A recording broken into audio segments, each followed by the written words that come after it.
Greetings, R. Frederick Riddle here with another episode 36 of Christian News and Views. And I have a couple of articles here that I want to discuss today. And they're right on the same page right here. You have the officer shot and killed. This is local news. And then right next to it, right here, we have, let's see, there we go. Uh, President Biden signs Representative Steube's bill into law. And as far as the officer being shot, that, like I said, that is local news. That is a case of where on I-40 I-41 down around the bridge going over to Punta Gorda, there's a gas station there, and on one side and on the other side is Sunseekers Resort. Well, at the gas station, it was a simple traffic stop. The police officer pulled this person over, and uh, it was like I say, it was a line of duty, and he said it was a simple. I don't know what if the guy was speeding or what. A lot of times, people going over the bridge there go up because it goes up and then back down. People tend to go faster than the speed limit. Well, he pulled that driver over, and from what I could see, I've been in that area. Uh, the uh, the everything looks like it took place right in front of the gas station area, or maybe even into the gas station parking lot. I'm not sure, but it's right there, and the police officer pulled out, and I don't know if he was getting out of his car, but the driver of the other car pulled out a rifle and shot. And apparently, it was multiple shots, and the officer got uh, severely wounded. The driver then drove away. The police officer, as I understand it, did get a call in and asked for help. The help came and they rushed him to the hospital, but somewhere either on the way there or after he got there, he passed away. And so this is a subject that uh, we face all too often. Police officers, firemen, you name it. Um, People who put their lives at stake. We talk about teachers being front line, and they are. We talk about nurses and doctors being front line, and they are. But generally speaking, it's not very often that they get shot at. It, this is police officers. This is something they live with every day. The possibility of being shot, and it can not only affects their lives, but if they're married and have children, that just multiplies the um, impact of that death. And so we don't really want that to happen to anybody. But you got to be thankful for those people willing to take that risk. Just simply keep our society under control and not letting it go into chaotic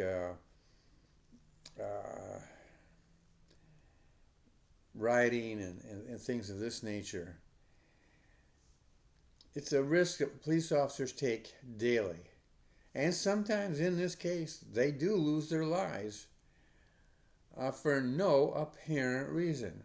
Now, there may eventually, maybe this person had some drugs or something else in his car, and he didn't want to be stopped because of that potentially being found out. Don't know. We'll see. That will probably come out in the days ahead. But and they actually shut down the road there for a while. And actually, there was two different instances because the driver he drove away and it was eventually located at on Kings Highway. The police surrounded and they opened fire on him. He shot at them. They shot back, and eventually they killed him. Uh, then At first, when I first heard about this, it didn't seem they were related, but because they were both in Port Charlotte area, there was that possibility. Well, now that that was yesterday, and today we found out that it was related. The first one was the police officer. The second one was the killer himself got killed. And so uh, this is a tragedy. He left behind perhaps family members as well, and they may or may not have known of whatever reason he had for doing what he did. But at this point in time, we don't know. All we know is that there's possibly innocent lives left even in his family. Like I say, I don't. There's very little known at this point in time. They did put out his name, but beyond that, that was about it. But a simple traffic stop. That's what it looks like right now. It doesn't. It boggles the mind. There's no apparent reason for him to do it. But when you're carrying a gun in your car that can be easily grabbed and used like that, it does make you wonder what was going on in his life. My prayers go out to both families, but particularly the officer's family, because he was upholding the law. He was simply doing what he was paid to do, being a policeman, and I don't know if he was pulling the guy over, like I said, whether speeding or maybe it could have been as simple a thing as a light on his car, so you just don't know at this point in time what it was all about. That will all come out, but they need our prayers. And not only that, but how about the fellow policemen? They lost somebody who they've known for a while, a fellow policeman, and that all brings its own form of pain, tragedy into their lives. And it's something that will go with them for a long time. And it is a tragedy that happens nationwide all too often. Now, I would contend that to some degree, now wickedness exists in the world. We are all fallen creatures. We are born with a sinful nature. And you could say that right there and there, that explains what happened. But we've also become a country that has drifted away from the foundations of our faith. People don't like to hear the idea of being a Christian nation. Well, Christianity is the only religion that is actually based on a relationship with Jesus Christ. You can't have a relationship with Buddha. He's dead. You can't have a relationship with Confucius. He's dead. You can't have a relationship with Mohammed. He's dead. The only one who is still alive is Jesus Christ. And we can have a relationship with him. All the other religions of the world, they're man-made. They come up with some pretty nice thoughts and concepts, but in the end, they're man-made. Christianity is a relationship. And our country, whether like it or not, our country was founded on Christian principles, taken right out of the Bible. Do they give chapter and verse in the Declaration of Independence? No, they do not. But it's easy to trace. Do they give chapter and verse in the Constitution? No, they do not. But again, we find principle after principle after principle. In the Constitution, Declaration of Independence, the early laws and decisions of our fledgling nation at the time, all these reflected the Christian worldview, if you will. We were a Christian nation. Some people contend we are no longer a Christian nation. I still think we are. But we are a backslidden Christian nation. Just as Christians can backslide, so can Christian nations. And we are backslidden. We need to get right with God. We get right with God, this won't disappear, this kind of tragedy, but we'll see it and hear about it far less. That's my opinion on that. The next thing here is a disaster bill. And I want to go in there and talk to you a little bit, but I'm going to quote a little bit here. Representative Greg Steube, he's a Christian, by the way, who is a representative of Florida. And he authored a bill for disaster recovery bill. And it just got signed by President Biden, got passed by the Senate. The House had passed it earlier than the Senate, and now he signed it. This is not something that took place in 1 year. I'll get to that in a minute, getting ahead of myself a little bit here.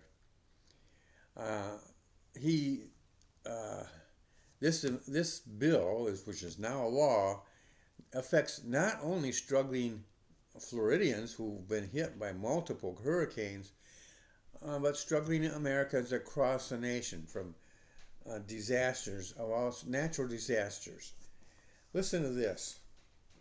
According to the news release, the new law allows Americans to claim disaster-related losses without having to itemize deductions and eliminate the burdensome 10% adjusted gross income, AGI, threshold for claiming those losses. It also makes settlements for disaster victims tax-free, along with providing relief for Hurricanes Ian, Nicole, Idalia, Helene, Debbie, and Milton, the news release stated. And we'll turn over here where we have it continues on. Excuse me as I get to the article here. Also included are tax relief for wildfire victims out west and people impacted by a damaging trail derailment in East Palestine, Ohio in 2023. So it encompasses the entire United States and is focused on recovery. It's not focused on giving away stuff. It's focused on helping Americans, no matter their political affiliation, no matter their state they live in, no matter their faith, whether they're Christian or non-Christian, whether they're poor or rich, whether they're young or old, it doesn't matter.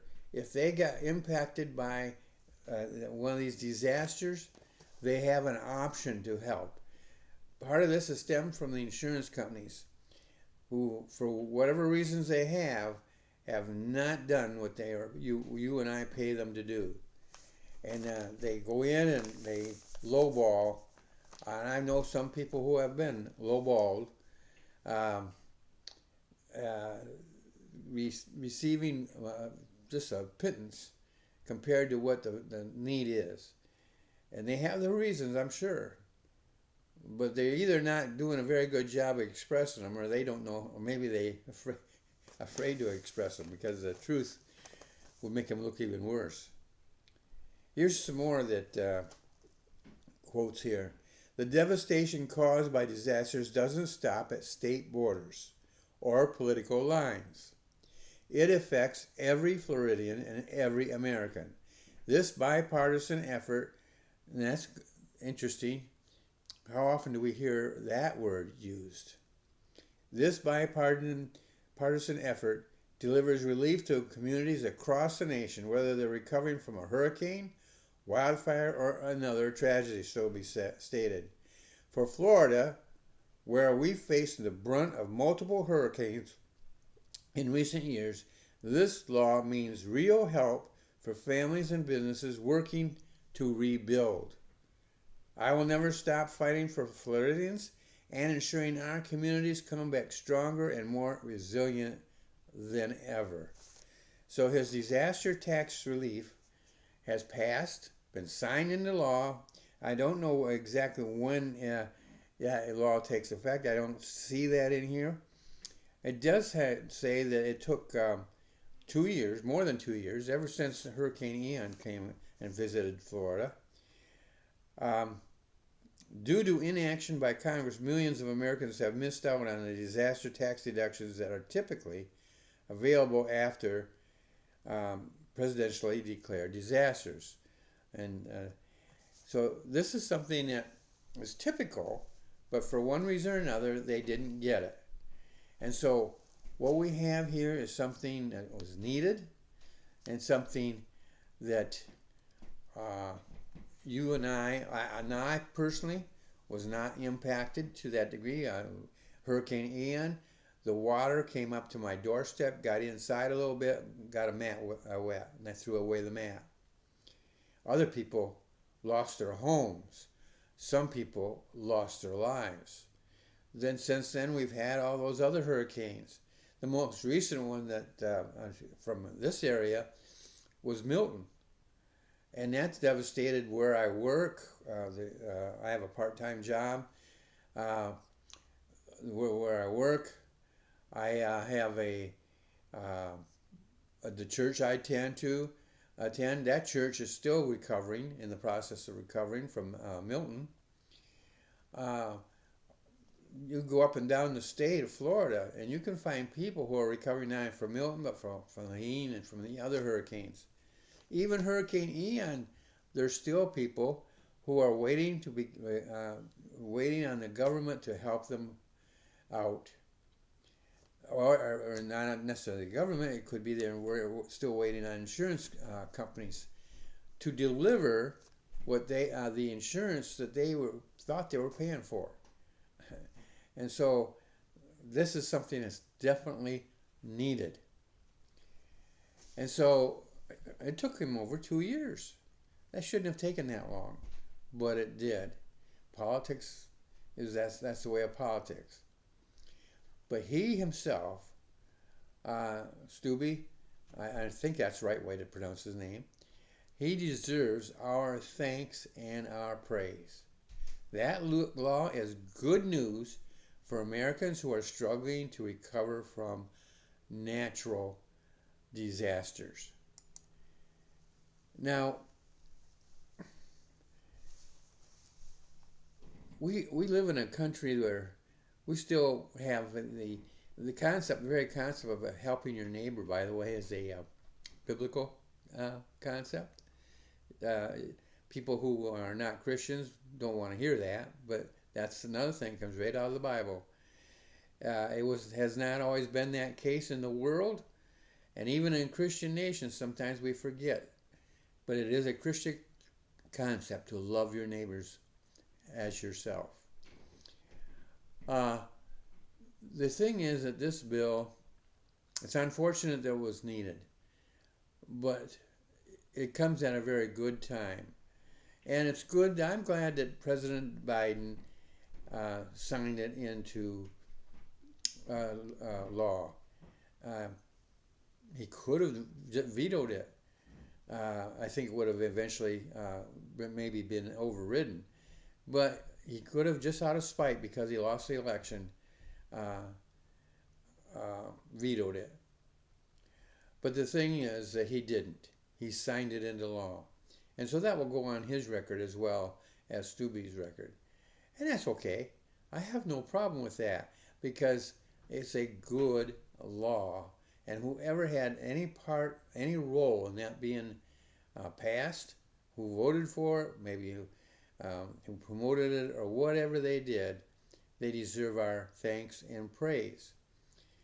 So, what happens next? Well, usually when you get a law, it can take effect immediately, which I suspect this does, but I don't see anything in here that says when it's going to take place. But time will tell, and some of these things will take time to roll out, to be fleshed out a bit. Everybody's situation is going to be different, and I'm sure pretty soon the representative's office and others, both senators and other representatives, will be contacting or at least publicizing how people can go about making their claims and things of this nature. And so that's all good news. And I expect to hear some further good news on this basis as we go forward. And so I say that the Christian desire to love one another, to help one another, that's still alive in this country. There's still some hope for us. But the real thing is, this also signifies a need that we have to return to God. This country, I believe with all my heart, all my soul, all my mind, that this country was founded not only on biblical principles, but by men and women who believed and trusted God. Even our first president, some people call him a deist. He's not. Deists do not believe in a personal God. What George Washington did. You don't pray to an impersonal God. You pray to a personal God. Yeah, I believe he even kept a prayer diary. Again, deists wouldn't be doing that. We have evidence that God protected him, whether it be just mythology, which I don't think it was. I think it was based on some actual facts. It may have been enhanced a little bit, but basically God protected George Washington in the French and Indian War. And that protection resulted in him leading our people, our armies, our revolutionary armies to victory. And they were outclassed on just about everything except in their faith and in their dedication to establishing a new nation based on their faith in God, on principles of His Word, and establishing something the world had never seen before. And still, we are still rather unique. I've gone into that in the past, how unique our form of government is. And so let's return back to that. We need a revival. I believe personally that there are, think of it like a fire, and there are brush fires of revival taking place all across America. Are they one and the same in the sense that they have connections with one another? Don't know about that. We have a liberal press which is not interested in covering something like that. And so we get information we can from missionaries, evangelists, and anybody who has any kind of knowledge about revivals. Based on that, that's why I believe there is a nationwide movement called a revival. May not be well organized by man, but God is behind it. And if He's behind it, it has pretty good organization. And I believe there's a revival going on. And I think this is our last chance, folks. History does not mention the United States. The Bible does not mention the United States. The book of Revelation does not mention the United States. So it doesn't look good for us long term. Short term, I think we have another chance to stake out a claim for God and stake souls for His kingdom. Well, that's it for today. Oh, by the way, down below, you have the option of being able to subscribe to this channel. This channel has two podcasts on it. The one you're watching, Christian News and Views, and the other one is called Becoming a Published Author is Fun. That is aimed at people who may have written a book but haven't published it yet, or they haven't even written a book yet and want to. I give advice. I give coaching advice. Now, I have a program, a course, which I advertise and which I promote at trbookservices.com, who is the sponsor of this podcast. I sell that particular course, and it goes into further depth than what you're going to get in that podcast. But that podcast gives you something you can use now. You're not going to get a degree for it. You're not going to get any kind of guarantees from me or anything else like that from it. You can get guarantees from me if you take the course. But the podcast doesn't have any guarantees, but it does have information you can use now. And that's why I do it. To give that information out to help you now. I did not have that kind of a resource when I started out writing. I started writing in my early 20s. I didn't publish my first book until I was over 60. I think I was 60. No, it was when I was 60. In 2003 is when I published my first. I was 60 years old that year. So that's a long time. I went through the school of hard knocks. I don't want you to have to go through that. So that's why I have that podcast. Subscribe, and you'll get that as well as this. Follow. You also have that. I think the difference is if you follow, you will get notices in your email box.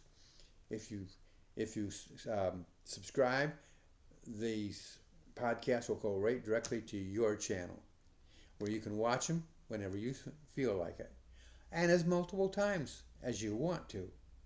So that's it for today. I look forward to talking to you again in the next episode.